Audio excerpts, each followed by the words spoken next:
ইশতিয়াক ভাই, এই দলটাতে লিটন দাস ডেফিনেটলি আছেন, তানজিদ তামিম তিনি ভালো ফর্মে আছেন, ওয়ানডেতেও একটা ম্যাচে তিনি রান করেছেন। ওভারঅল তানজিদ তামিম, সাইফ হাসান অবশ্য ওয়ানডেতে একটা ম্যাচে কিছু রান করেছেন, বাকি দুটো ম্যাচ আমরা সাইফকে আসলে সাইফের মতন করে পাই নাই। সাইফ বড় শট খেলেন আপনি বলেছেন, সাইফ এবং তার সাথে তানজিদ তামিম। দেন নাম্বার 3-তে আমি লিটনকে যদি চিন্তা করি, নাম্বার 4 আমি পারভেজ হোসেন ইমনকে নাম্বার 4-এ, বিপিএল আমরা দেখেছি নাম্বার 4-এ সিলেটের হয়ে কিন্তু নাম্বার 4-এ পারভেজ ইমন রান করেছেন, ম্যাচ উইনিং নক খেলেছেন এবং বেশ ইম্প্যাক্টফুল ছিলেন। পারভেজ ইমনকে কি আপনি টপ অফ দি অর্ডারে দেখতে চান, নাকি নাম্বার 4-এ he is fine? Interesting question, because সে যে ধরনের অ্যাটাকিং ক্রিকেট খেলে with the pace, with the new ball, যেখানে তাকে আমরা রান করতে দেখেছি, he is a different batsman altogether, very exciting যেদিন তার ইয়েটা হয়। এখন কথা হচ্ছে যে নাম্বার 4-এ যেহেতু রাইট হ্যান্ড লেফট হ্যান্ডের একটা ব্যাপার আছে, সাইফ হাসান যেভাবে শুরু করেছিল তার ওয়ার্ল্ড কাপ থেকেই তো যাত্রাটা, মানে তার সেই ফেমাস যে half Flick half hook type যে একটা শট, মারাত্মক, বিশাল বিশাল সে 6 মার, সেটা আমরা লাস্ট কিছুদিন কয়েকটা ম্যাচ ধরে দেখছি না। সি আগেন সেই ইনকনসিস্টেন্সি রোগ তাকেও পেয়েছে। আচ্ছা ইশতিয়াক ভাই, এই যে ইনকনসিস্টেন্ট হওয়া বা ধারাবাহিকভাবে পারফর্ম করতে না পারা, এটা কেন হয়? আমরা যদি অন্যান্য দলের প্লেয়ারদেরকে দেখি, সাইফ বা তামিম কিংবা ইমনদের মানে একই সময় শুরু করায় অস্ট্রেলিয়া, ইন্ডিয়া, নিউজিল্যান্ডের প্লেয়াররা কিন্তু খুব কনসিস্টেন্ট পারফর্ম করে যায়, আমরা কেন পারি না? আর আমার কাছে যে কারণটা আমি যদি দিই, এক একজনের এক একটা এক্সপ্লেনেশন থাকতে পারে।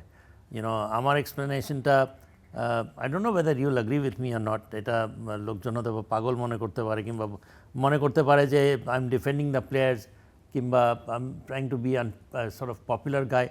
I think, frankly speaking, I think যে বাংলাদেশ যেই ডোমেস্টিক ক্রিকেট যে ধরনের কন্ডিশনসে খেলে, আমরা কি ডে ইন ডে আউট ওই মাপের ওই মানের উইকেটে কি খেলি, যেখানে ব্যাটিং, বোলিং, স্পিনিং সব কিছু একটা প্রপার থাকে? We don't.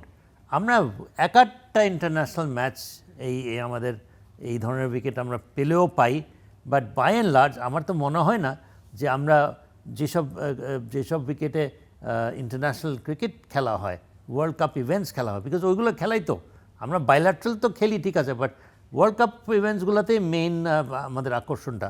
সো সেখানেই সব দেশের সব প্লেয়ারদের পারফরমেন্সেস হয়।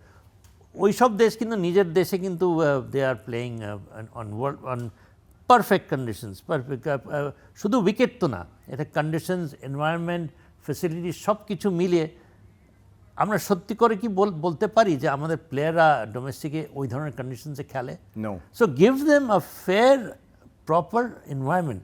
না, ইউ মে সে দ্যাট আপনি তো এটা এক্সকিউজ দিচ্ছেন, প্লেয়ারদের আপনি ডিফেন্ড করছেন, আপনি প্লেয়ারদের কাছে পপুলার হতে চাচ্ছেন।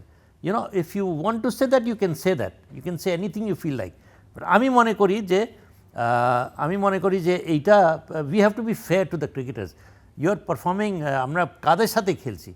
আমরা ওয়ার্ল্ডের বেস্ট প্লেয়ারদের সাথে খেলছি, যারা পাকাপোক্ত হয়ে এসছে, একদম সিজনড হয়ে এসে তারা খেলতে নামে, অ্যান্ড তারা খেলছে কি তাদের মতো কন্ডিশনসে খেলছে। See, it's absolutely no excuse, frankly speaking. আমরা unless and until we give them this, এই ধরনের কন্ডিশন যদি দেই আমরা, এবং কেবলমাত্র কি ঢাকায় দিলেই হবে? আমাদের সব জায়গায় দিতে হবে, এবং গ্রাসরুট লেভেল থেকেও আমাদেরকে প্রিপেয়ার করতে হবে ওই ধরনের। Then after 5-10 years you will see যে আমরা টেক্কা দিচ্ছি সব দলকে।